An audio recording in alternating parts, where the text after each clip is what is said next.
అందరికీ నమస్తే అండి. Welcome back to my channel Haima food and agri వ్లాగ్స్లో. ఈరోజు ఉసిరి క్యాండీ చేసి చూపిస్తాను. చాలా సింపుల్గానే, కానీ ముక్కలు ఊరడానికి టైం పడుతుందండి. ఒక 3 days అంతేనండి. అసలు ఆలస్యం చేయకుండా వీడియోలోకి వెళ్ళిపోదాం. ముందుగా ఉసిరికాయలని తీసుకొని శుభ్రంగా వాష్ చేసుకొని ఇట్లా క్లాత్తో తుడుచుకోవాలి. ఒకటిగాను తుడుచుకొని ఇట్లా కంప్లీట్గా డ్రై అయిపోయిన తర్వాత, డ్రై చేసుకున్న తర్వాత ఇలాగా ఫ్యాన్ గాలి మీద పెట్టుకొని ఒకసారి గిన్నె పెట్టుకొని గిన్నెలో నీళ్లు పోసుకొని స్టాండ్ పెట్టి దీన్ని ఆవిరి మీద ఉడికించుకోవాలి.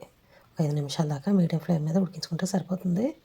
కలర్ ఇట్లా రావాలండి, పొరలు ఊడాలన్నమాట. బెల్లంతో చేస్తున్నాము. మీకు కావాలంటే వైట్గా ఉండాలి అనుకుంటే కనుక మీరు చక్కెరతో కూడా చేసుకోవచ్చు. దీన్ని ఇలాగా సపరేట్ చేసుకోవాలి. ముక్కల్ని గింజలు తీసి పడేసేసి మనం తురుముకున్నాం కదా, బెల్లం ఇందులో వేసుకొని ఇట్లా ఊరబెట్టుకోవాలి. ఇలా చేసుకొని దీన్ని మూత పెట్టేసి వండే తర్వాత మళ్ళీ ఒకసారి కలుపుకొని మళ్ళీ సెకండ్ డే కూడా సేమ్ అంతే ప్రాసెస్ అండి. రెండో రోజు కూడా ముక్కల్ని ఒకసారి కలుపుకొని ఇలాగే థర్డ్ డే కూడా సేమ్ అంతేనండి. 3 days పక్కన పెట్టేసుకొని మళ్ళీ ఒకసారి కలుపుకొని 4th డే రోజు ముక్కల్ని ప్లేట్లో తీసుకొని ఒకటిగాను ఇట్లా తీసి ఎండలో ఆరబెట్టుకోవాలి.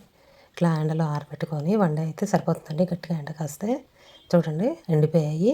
దీనికి పౌడర్ కోటింగ్ చేసుకుందాం. షుగర్ పౌడర్ని ఒక 2 స్పూన్ల దాకా డస్టింగ్ లాగా చేసుకుంటే ఒకదానికి అంటుకోకుండా ఉంటుందన్నమాట. అందుకోసం ఇట్లా ఉసిరికాయ క్యాండీ చక్కెరతో చేస్తే ఈ కలర్ రాదండి, తెల్లగా వస్తాయి. చక్కెర కన్నా బెల్లం మంచిదని నేను బెల్లం వాడాను. బౌల్లోకి తీసుకొని నేను సరిగ్గా కోట్ అవ్వలేదనిపించింది. బౌల్లో వేసుకొని జస్ట్ మళ్ళీ షుగర్ పౌడర్ వేసుకొని జస్ట్ కోట్ చేయడం కోసం బౌల్లోకి ట్రాన్స్ఫర్ చేసుకున్నాను. ఇట్లా ట్రాన్స్ఫర్ చేసుకున్న తర్వాత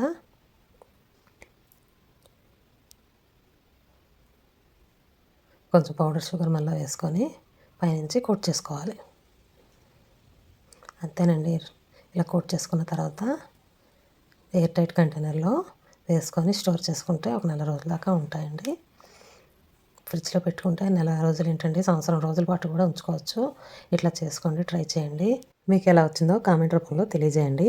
ఈ ఉసిరి క్యాండీ అనేదండి సి విటమిన్ ఉంటుంది, హెయిర్ గ్రోత్కి చాలా ఉపయోగపడుతుంది, చాలా మంచిదండి. పిల్లలకి గట్టా పెట్టండి. చాలా చాలా బాగుంటుంది. ఆరోగ్యపరంగా చాలా హెల్త్ పరంగా మంచిది. సో ఇలా చేసుకోండి. చాలా సింపులే, కానీ కొంచెం ఆరడానికి టైం పడుతుంది. అంతేనండి. Thanks for watching. నా ఛానల్ కానీ ఫస్ట్ టైం చూసినట్టయితే సబ్స్క్రైబ్ చేసుకోండి, షేర్ చేయండి, లైక్ చేయండి. మరిన్ని వంటకాల కోసం హైమా ఫుడ్ అండ్ అగ్రి వ్లాగ్స్ని సబ్స్క్రైబ్ చేసుకోండి.